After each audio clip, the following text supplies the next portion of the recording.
Daan-daang mga drum na naglalaman ng nakalalasong kemikal ang nadiskubre sa bayan ng Amadeo sa Cavite. Hinihinalang itinatapon ang kemikal sa ilog. May report si Julius Segovia. Nagpapatrol noon ang mga pulis nang mamataan ng truck na nagbababa ng mga drum sa loob ng isang pribadong lote.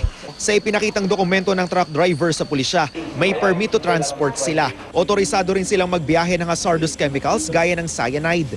Pero lumalabas na iligal ang pinaglalagakan nila. So pagbaba po namin at sasabihan po namin sana yung driver na maglagay ng early warning device, tumambad naman po itong mga drum na ito.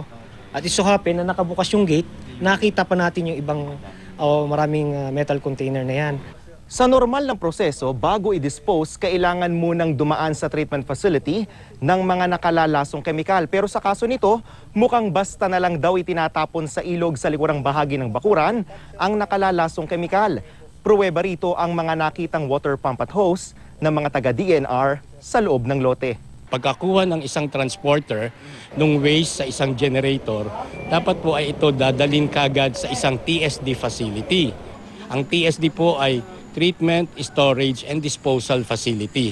Hindi po dapat ito dadalhin kung saan-saang pang lugar. Dahil nga ho ito, ang kategorya nito ay hazardous waste.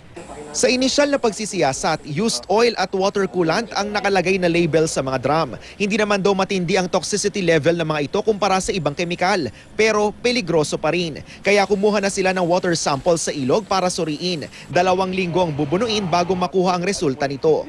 Mga living things doon, kakaroon ng mga damage yun, yung mga isda, pati yung mga halaman, siyempre langis yan eh. At pati naman ng mga tao, kung makakakain ng mga isda o mga halaman na damage niyan, maaaring magkaroon din ng depresya. Sinadya ng piskal ang lote at isa-isang pinamarkahan ng mga drum na magsisilbing ebidensya. Kailangan daw ang mga ito sa pagsasampa ng reklamo laban sa mga taong sangkot dito. Sa presinto, agad isinailalim sa inquest ang respondents, truck driver, 5 pahinante at may-ari ng lote. Kakaharapin nila ang paglabag sa RA 6969 o Toxic Substances and Hazardous and Nuclear Waste Control Act of 1990. Mukhang magko-qualify ito as hazardous waste. Ang penalty niya is imprisonment from 12 years to 20 years. Hindi naman nagbigay ng pahayag ang respondents. Sasagutin na lang daw nila sa korte ang reklamo sa Biyernes. Sisimula ng preliminary investigation kaugnay nito. Julius Segovia, GMA News.